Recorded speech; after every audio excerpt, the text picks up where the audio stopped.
here only whatever happened, and just I want to bring only to your notice, not even government.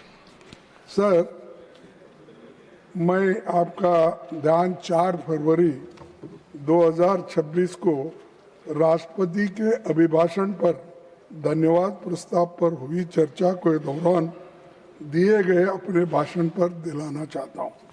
मैंने अपनी तरफ से आरंभ में ही इस बात को स्पष्ट रूप से कहा था कि राष्ट्रपति का अभिभाषण राष्ट्रीय महत्व के मुद्दों को उठाने का एक बेहतरीन अवसर था, पर वे बातें अभिभाषण में परिलक्षित नहीं होती।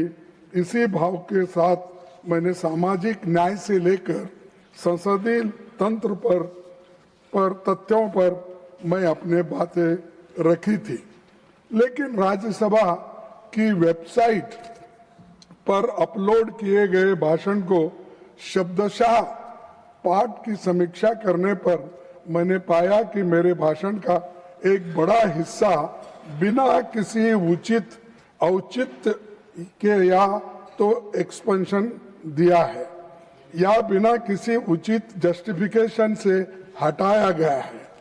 मैंने जो समीक्षा की है उसमें पाया है कि मेरे भाषण के अनरिकॉर्डेड पोर्शंस वे हैं जिसमें मैंने वर्तमान सरकार के कार्यकाल में संसदीय कामकाज पर तथ्यों के साथ टिप्पणियां की है और प्रधानमंत्री जी की चंद नीतियों की आलोचना की है, जो कि नेता प्रतिपक्ष होने के कारण मेरा यह दायित्व भी है, क्योंकि मुझे लगता है कि वे नीतियां भारतीय जनमानस पर प्रतिकूल प्रभाव डाल रही है।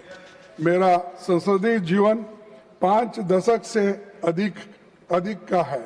लंबे समय तक विधायक और सांसद के रूप में मैंने काम किया है और हमेशा मैंने सदन की गरिमा, नियम, परंपराओं और पीठासीन अधिकारी के कर्तव्य की जानकारी के साथ हमेशा भाषा की मर्यादा के प्रति सजग और सचेत रहा हूं।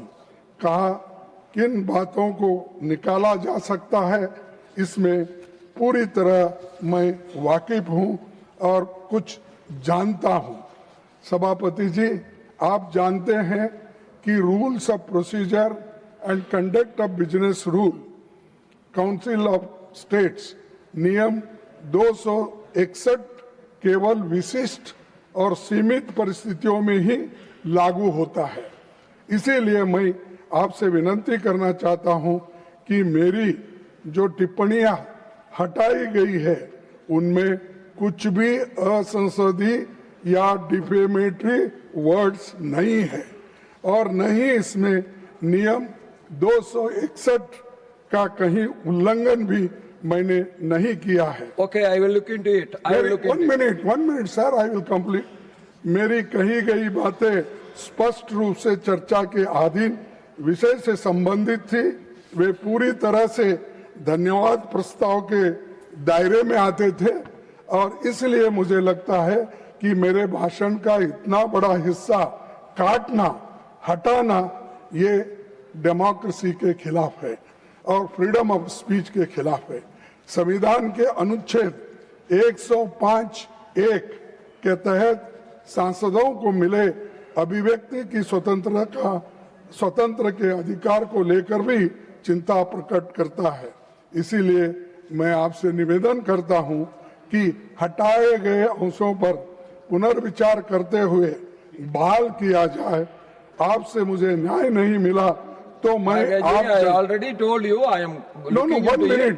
Please be आप मुझे न्याय नहीं मिला तो मैं आप जनता के बीच अनरिकॉर्डेड वर्षन को साझा करने को बाध्य होगा। उस वक्त मुझे आप ये नहीं कहना आपने रूल्स ऑफ प्रोसीजर का उल्लंघन किया। No, that cannot be done. That cannot be done. How you are an elderly member? How you can say that? Why? When it is expended. It is expended. Whatever is expended, it is expended. Let me look into whatever I said. The Modi's policies are not good. No. Nothing will go on record. Nothing will go on record. Yes. I am telling you now. It is nothing- my right, sir. I already assured you. I am Always going you to- should not protect I Modi am- ji. No. Modi ji is I one of allow the you to member speak, and to he is the express first yourself. man in And this house.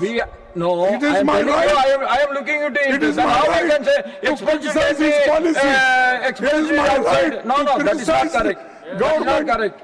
Whatever government speaks I'm- like, if I'm- sir, you should restore No. immediately